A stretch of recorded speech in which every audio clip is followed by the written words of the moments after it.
Tamil school பசங்க திரைப்படத்துல வந்துட்டு மெயின் லீடா நான் நடிச்சிருக்கேன். அதாவது என்னோட கேரக்டர் பேர் வந்துட்டு கவி அமுதா. பேரே வந்துட்டு ரொம்ப செந்தமிழா அப்படி இருக்கும்.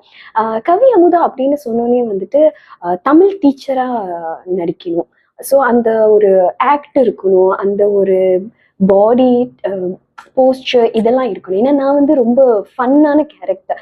இன்ட்ரோவர்ட் தான். பட் ஒன்ஸ் எனக்கு எல்லாரையும் தெரிஞ்சிருச்சுன்னா நான் எக்ஸ்ட்ரோவர்ட்டா ஆயிருவேன்.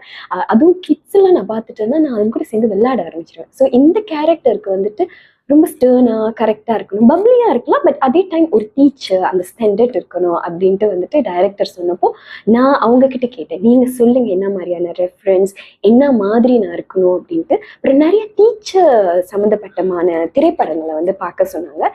முக்கியமா வந்துட்டு ஜோதிகா நடிச்சிருந்தது காக்கா காக்கல. ஸோ அவங்க எப்படி இருப்பாங்க, அவங்க வந்து ஃப்ரெண்ட்லியாகவும் இருப்பாங்க, அதே டைம் வந்துட்டு அது ஒரு ஸ்ட்ரிக்ட்னஸ் இருக்கும். ஸோ அந்த மாதிரி கொஞ்சம் ரிஃபர் பண்ணிக்கிங்க அப்படின்னு சொல்லியிருந்தாங்க. ஸோ நான் அப்படிதான் வந்துட்டு சார் எனக்கு கொஞ்சம் மோலும் பண்ணாங்க. நானும் நிறையா ப்ராக்டிஸ் பண்ணேன். வாக் பண்ணுறதா இருக்கட்டும் சரி, பேசுறதா இருக்கட்டும் சரி, த வே ஐ ஸ்டாண்ட். ஸோ அப்படிதான் வந்துட்டு அந்த ரோலுக்காக வந்துட்டு நான் என் செல்ஃபை மோல் பண்ணிக்கிட்டேன்.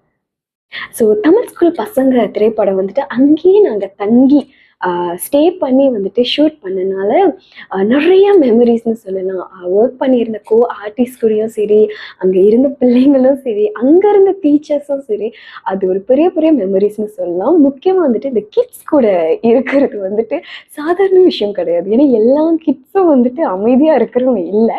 ஸோ சைலண்ட் ஆன் செட்னு சொன்னால் அப்போ தான் பேசுவாங்க, தண்ணி குடிப்பாங்க. சில பிள்ளைங்களுக்கு வந்து பசிக்க ஆரம்பிச்சிடும். ஏன்னா டேக் வந்து மறுபடியும் போகிறதுனால அவங்க திருப்பி அதையே செய்கிறனால கொஞ்சம் இதாகினாங்க. பட் அது ஒரு ஃபன்னாக எடுத்துகிட்டு போனாங்க. முக்கியமாக நாங்கள் ஷூட் பண்ண முக்கால்வாசி ஒரு கிளாஸில் 30 பிள்ளைங்க இருக்காங்கன்னா 30 பேரும் வந்துட்டு செம்ம ஒரு ஃபன்னான கேரக்டர். நல்லா இருந்துச்சு. நம்மளுக்கு டயர்ட் ஆகாது. அவங்கள வந்து மேனேஜ் பண்றதுக்கு டயர்ட் ஆகாது. ஆனா அதுக்கப்புறம் கொஞ்சம் டயர்டா இருந்துச்சு. இன்னொன்று வந்துட்டு நான் வந்து சின்ன பிள்ளையிலேருந்து எஸ்டேட்லாம் பார்த்தது கிடையாது. டிவியில பார்த்தது மட்டும்தான். முதல் நாள் ஷூட்டிங்க்கு போகிறப்போ அந்த மண் ரோட்ல அந்த காடி போகிறப்போ அந்த காலையில் 6:30 டைமில் வந்துட்டு அப்போதான் சன் ரைஸ் ஆகுறப்போ அந்த பனி அதெல்லாம் வந்து ரொம்ப எப்படி சொல்கிறது, எவ்ரிடே ஷூட்டுக்கு போகிறப்போ ரொம்ப எக்ஸைட்டட் ஆகுனேன்.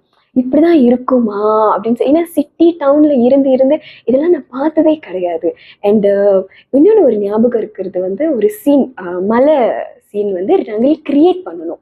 ஸோ மொட்டை வெயிலாக இருந்துச்சு. அந்த வெயிலில் வந்துட்டு அழகாக தண்ணிலாம் செட் பண்ணி அது வந்து மலை சீனை கிரியேட் பண்ணோம். ஆனால் அது எவ்வளோ சேலஞ்சிங்காக இருந்துச்சோ அந்த அளவுக்கு வந்து மானிட்டர்லாம் அவ்வளோ அழகாக அது இருந்துச்சு. ஸோ இன்னும் நிறைய மெமரிஸ் இருக்குது. கண்டிப்பாக நானும் இன்னும் நிறைய பேரும் ஷேர் பண்ணுவேன். தேங்க்யூ.